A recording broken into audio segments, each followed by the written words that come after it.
तो उनका टारगेट और लक्ष्य क्या था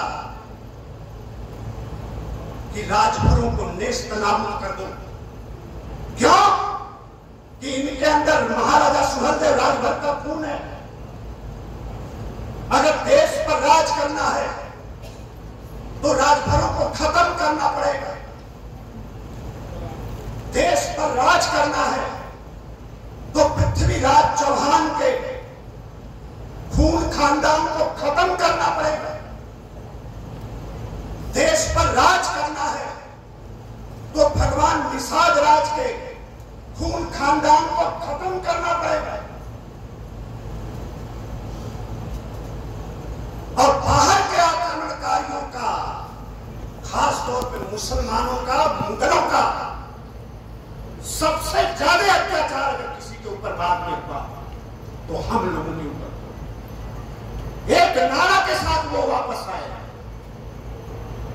हमारे पुरखे पहले चोटी रखा करते थे, चुन्नी की जगह चोटी बनाकर रखा करते थे।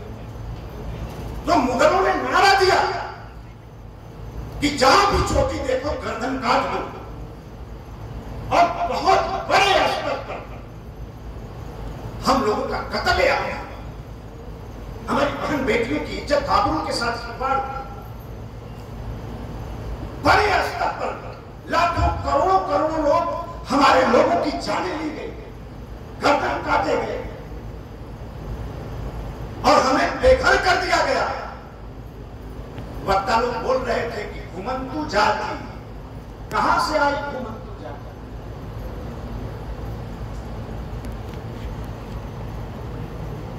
बाहर के मुसलमानों ने, मुगलों ने हमें बेघर कर दिया, हमारे लोगों को बेघर कर दिया, हमारे राजपाट छीने, सब पर कब्जा कर लिया। मजबूरी में उस जमाने में हमारे लोग, हमारे परिवार के लोग जंगलों में भागने पर मजबूर हो गए। जंगलों में भागने पर मजबूर हो गए। न उनके पास उनकी जमीन बची, न उनका घर बचा, न उनके महल बचे, न उनका राजपाट बचा। और कालांतर में वही जातियां, कौन जाति? राजभर, निषाद, सोनकर, पासवान, चौहान, प्रजापति, विश्वकर्मा, ये सारे गरीब, ये बेघर हो गए।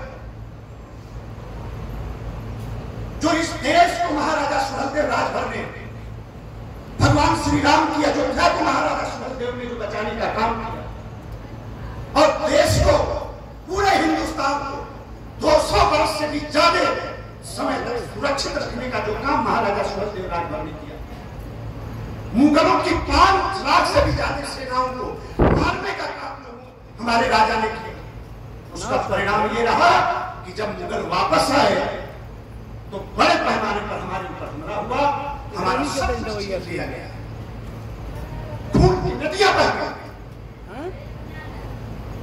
हमारी धन संपदा को लूट लिया, हमारी मां बहनों को लूट लिया। तब हम लेकिन संघर्ष करने का,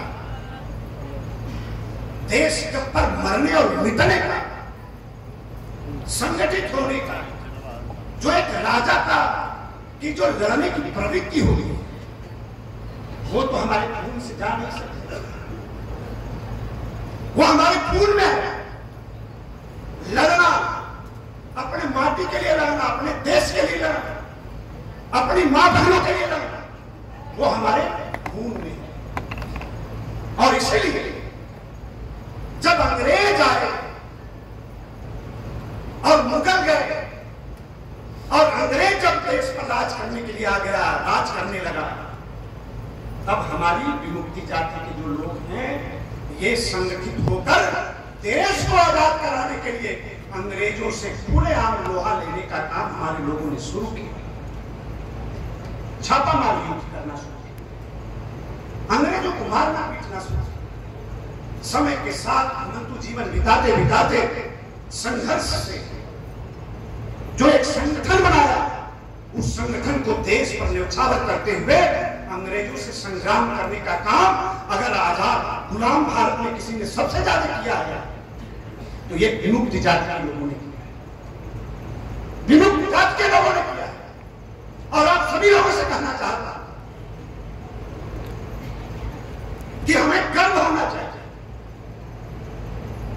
अभी मुन्ना जी कह रहे थे कि कोई लड़ा होगा अकेले,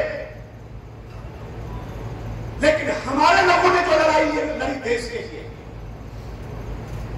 तो अपना परिवार लेकर लड़े, अपने समाज को लेकर लड़ा, अपने कौम को लेकर लड़ा।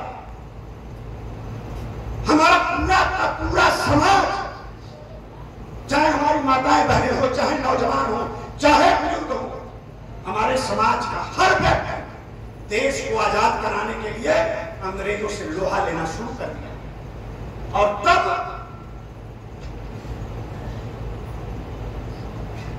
तब संजय बता रहे थे कि जब एकदम से अंग्रेज परेशान हो गया हमसे, तब उसने कहा कि नया कानून बनाना पड़ेगा, तब हम इनको काबू में कर सके। और 1871 में वही अंग्रेजों ने नया कानून बनाया, क्रिमिनल ट्राइब्स एक्ट बनाकर, और हमारे सभी लोगों को उस कानून में पाबंद कर दिया।